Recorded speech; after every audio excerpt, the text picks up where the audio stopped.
One of Princess Diana's former friends, Sir Richard Branson, says she helped to save the royal family and stop Britain from becoming a republic. He says the 20th anniversary of her death should be treated as an opportunity to celebrate her legacy. Sir Richard and the comedian Ruby Wax have been sharing their memories of the princess with our royal correspondent, Rhiannon Mills.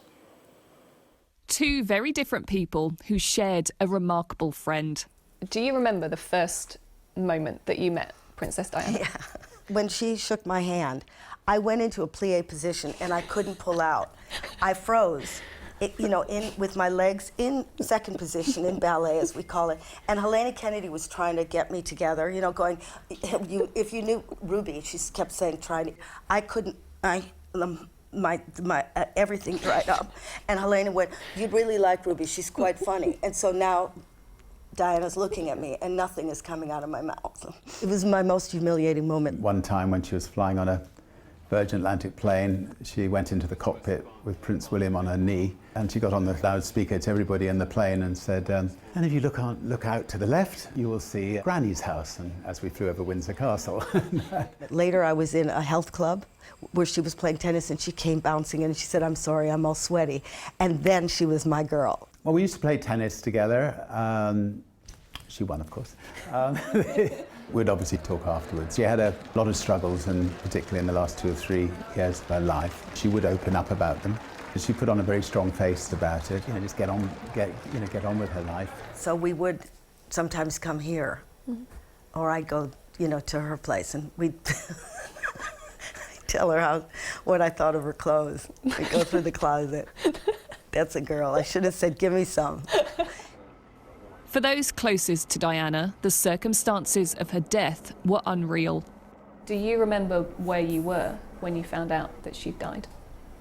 I was landing at Heathrow Airport and the captain came on the speaker and said that she'd died. It was slightly unreal, but then thinking, let's make sure something really positive comes out of what's happened today. And then spent that week trying to put together a beautiful album, where we could raise tons of money for her charities. You went to the funeral. Yeah. What was that day like? That was horrendous. That was just horrendous. I couldn't connect that with, we would meet in a club or a coffee shop or here, or, it was never grand. So I kind of disconnected and thought, who's this person?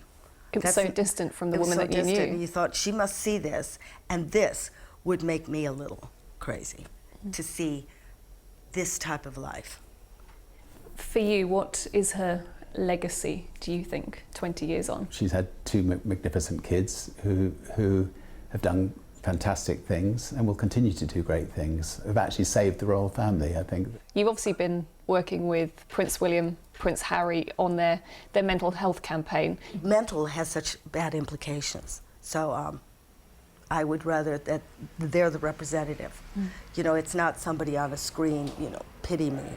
These are clean, healthy, smart, sexy boys, and for them to say, we have to work with this is a great role model. For both, the anniversary should be a time not to dwell on her death, but focus on her legacy. Rhiannon Mills, Sky News.